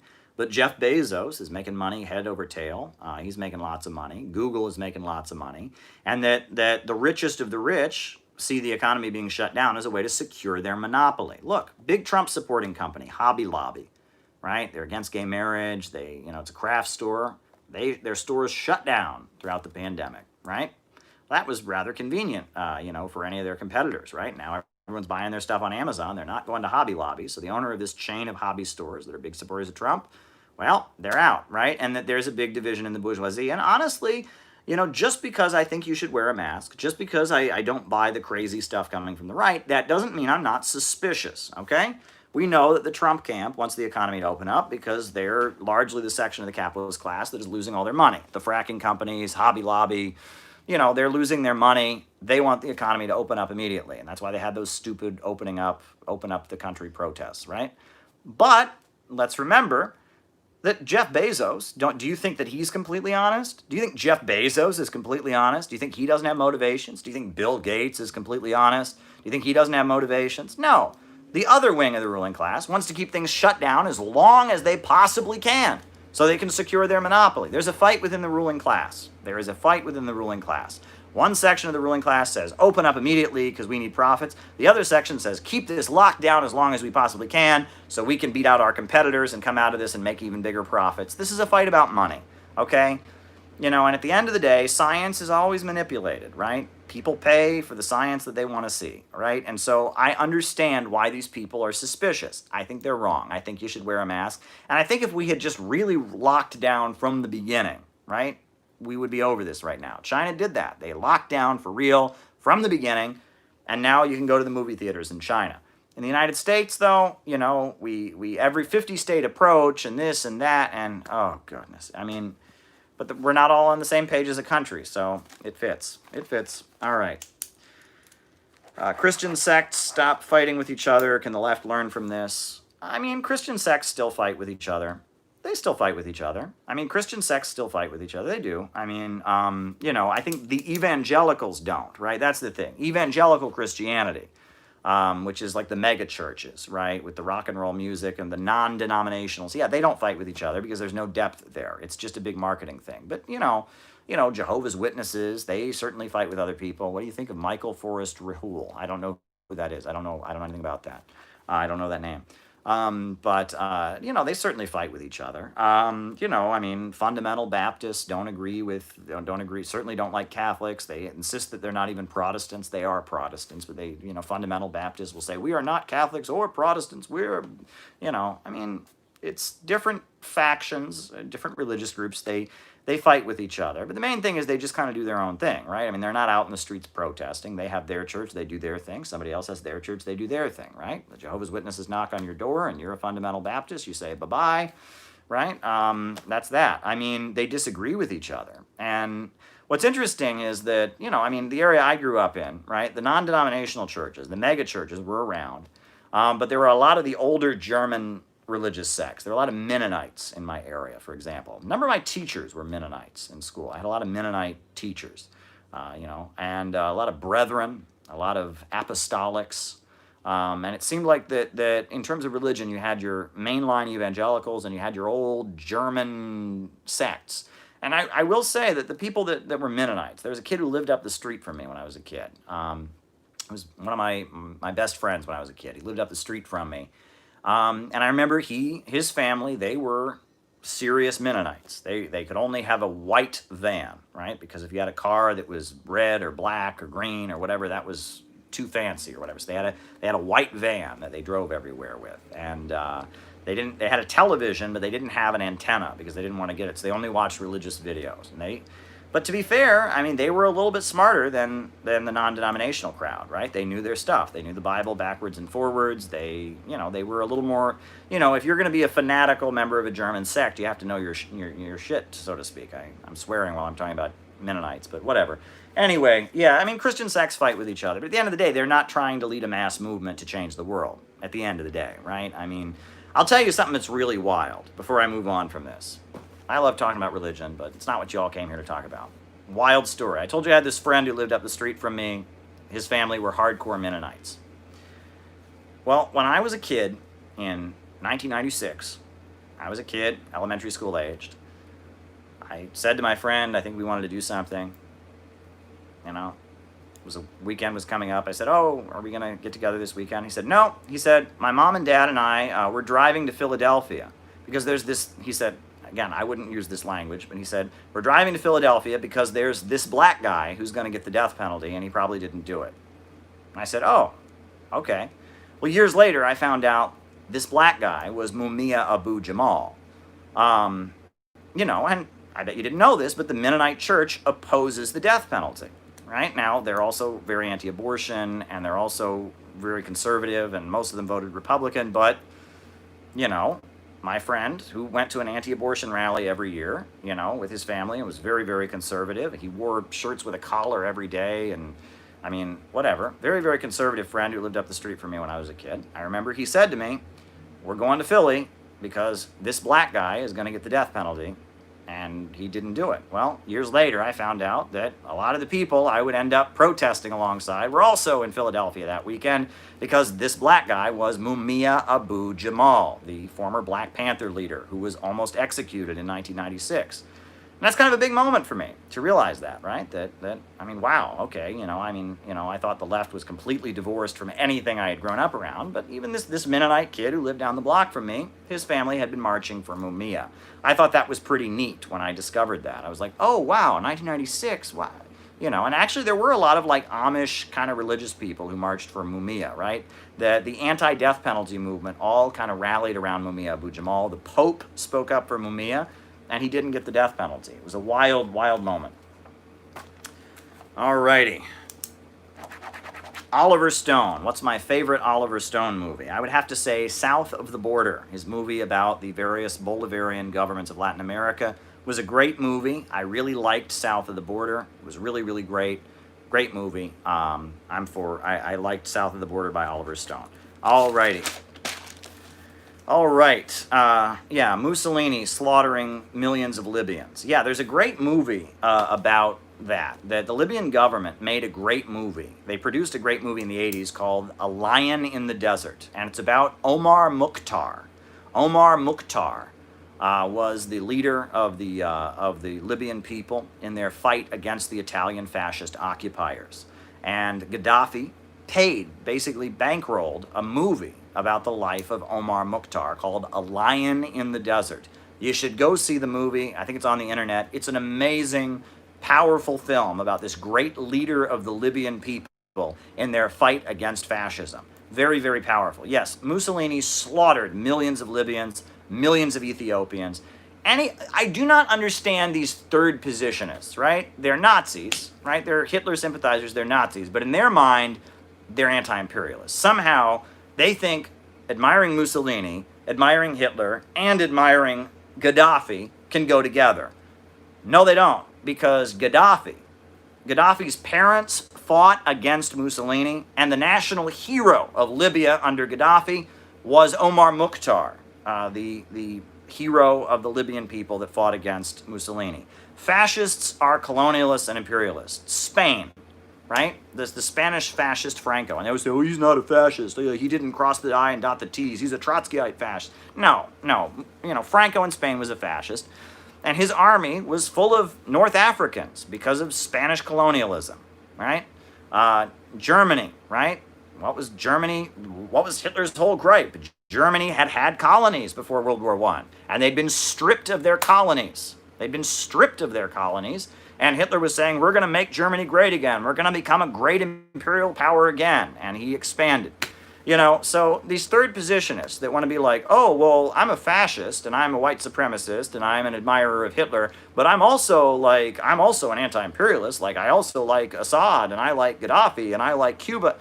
Oh, they're being selective, right? I mean, that's ridiculous, okay? It's ridiculous. It makes sense in their mind. Somehow in their mind, it makes sense. But the anti-imperialist leaders around the world, yes, they're not leftists like the Western left. And they've picked up on the fact that the Western left is a distortion of leftism.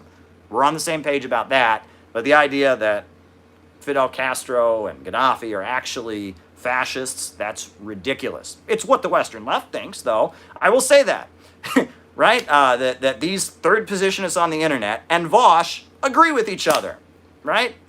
There you go, right? They have the same analysis, right? All the great anti-imperialist leaders are fascists. That's what the synthetic left thinks, and that's what the neo-Nazi third positionists think. They're both wrong. Cuba, Venezuela, Libya, North Korea, China, Soviet Union, all these countries came out of great traditions of anti-imperialist struggle. They fought against racism, they fought against imperialism and colonialism. So trying to put them in the same category as Italian fascism that murdered millions of Libyans, as Nazism that killed millions and millions of people, not just in the Holocaust, but in Africa, but with the African theater, Ernst Rommel, the Desert Fox. In the Soviet Union, they killed millions of people. In Poland, they killed millions of people. You can't do it. You can't do it, right? You can't do it. Third positionism, it takes a huge psychological leap, right? Gaddafi funded the Black Panthers. Gaddafi funded the Nation of Islam. Gaddafi supported the Irish liberation struggle. Gaddafi was friendly with the Soviet Union. Gaddafi was friendly with Latin American anti-imperialist countries. It's not that simple, okay? And yes, there's always going to be outliers. There's always going to be things that are weird, right, that they can point to, right? I mean, the Soviet Union signed the Molotov-Ribbentrop Pact, right? The Soviet Union signed a pact with Hitler. They had to. They had no choice. They were forced into that position because they could not make an alliance with any of the Western countries. But yeah, just throw that stuff in the garbage. I mean, they don't understand, right, that fascism fundamentally believes that some people are superior to others and that some nations should rule over other nations. That is an essential belief of fascism. It's not the belief that you want freedom for your people. It's the belief that some nations are superior to other nations. and trying to reinforce the supremacy of some nationalities over other nationalities. That's what fascism always has been, right? Meanwhile, Cuba, Venezuela, Libya, anti-imperialist leaders around the world were not fighting to put their race above other races, to put their nation above other nations. They were fighting for their national liberation. They were fighting to free people from imperialism. So it's a completely different thing. All right, communist leader tier list. No, I'm not going to do that because these are different circumstances. I'm not going to say, well, this leader was better than that leader. That's not how this works. The idea is learning from the countries that have had socialism, learning from their successes, learning from their mistakes, and applying those lessons as we try to develop a socialism with American characteristics. That's what it's about. It's not about playing a game where, well, this one's better than that one, this one's better than that one. It's not about better. It's about what can we learn from? What can we learn from them? We should study the Soviet experience, study the Chinese experience, study the Cuban experience, study the Ba'ath Arabs experience, study Islamic socialism and its experience, study Christian socialism, study anarchism, study social democracy. Study and learn from all of it, but blindly adhere to none of it. Think scientifically and figure out what would work in our country, what would work in our time. That's what we need to do. All right, how do we counter fake news? Well, with truth, right? I mean, we have to keep doing what we do, right? I mean, some people are on top of all of this. Every lie that comes out, they go out, they dissect it, they do great work. There's different, journalists on the internet who do it. I mean, we got to do it. Silicon Valley hegemony. It's only a matter of time before Silicon Valley loses their monopoly. Look, the Catholic Church invented the printing press, right? And it was great at first. They could print their Bibles in every village, every church had its Bible. They could print indulgences and make a lot of money, but pretty soon, anti-Catholic forces got their hands on the printing press and the Reformation happened. Well, it's the same situation, right? The imperialists right now have cornered social media. Twitter, Facebook, YouTube, that's all Silicon Valley, right? That's all the Wall Street imperialists, that's all the CIA, that's all the NSA, that's Silicon Valley. Well, it's only a matter of time before there are alternatives arising. Why did they go after TikTok like crazy? TikTok bent over backwards. They didn't apply the censorship on mainland China, but it was Chinese, and they went after it. It's only a matter of time. It's only a matter of time. And they haul Mark Zuckerberg before congressional committees. No question tonight. Just want to remind everyone to get more consistent. Oh, great. Okay, great chat, Caleb. When you get a chance, watch Star. Okay. But Silicon Valley, they want to maintain their monopoly. And they drag Mark Zuckerberg before congressional committees. And they say, why aren't you outlawing this? Why aren't you censoring this? And he's like, well, he doesn't want to make the process any quicker because he knows it's only a matter of time before they lose their monopoly. Wall Street and London are not going to have the world economy centered around them forever, but cyberspace, there's going to be, just like Russia and China have emerged to counter the domination of Wall Street and London on the global economy. In cyberspace, right, Twitter and Facebook and YouTube are eventually going to have competitors from around the world that are seen as alternatives. It's only a matter of time, right? There are many alternative social media outlets. None of them have really caught on yet, but give it time. Give it time, folks. And when that happens, they will lose their monopoly, and they don't want that to happen, and they're very, very afraid of that happening. And that's what's happening. That's the situation that we're in as a country. So, it's only a matter of time. It's only a matter of time. But those of us who believe in truth, I'm on YouTube. But honestly, I've been uploading videos to BitChute, and I'm waiting. They could take me down. At some point, they could take me down. They could say, Caleb, you work for RT. We don't like RT. You're gone. They could do that, right? I mean, one of my friends multiple friends of mine have been banned from Facebook. It could happen, right? It could happen. So we need to be prepared. We need to decentralize. We need to have stuff on different networks, and we just need to be ready for what will happen, but at the same time, be ready to counter their monopoly. Okay, alrighty. What do I think of the movement for a People's Party? Well, I think it's great. I think it's great that people that feel like the Democratic Party is ignoring the progressives are moving on. And they had their counter convention. Hundreds of thousands of people watched. Hey, I think it's a great development. Jimmy Dore and Cornel West and Nina Turner and other people. Hey, I think it's great. I think it's great. I think it's a great development. So, folks, I think that that's where we're stopping for tonight. But like I said, I'm going to be doing these a lot more. That's my goal. I'm waking up early in the morning and going to the gym now that the gym is open. And I'm trying to do a lot more of these lives. I'm going to be trying to do these a lot more. So stay on. Be sure to tweet this out and share it. Be sure to get a copy of the new book on Kamala Harris. If you want to be a Patreon supporter, I'll send you one of the books for free.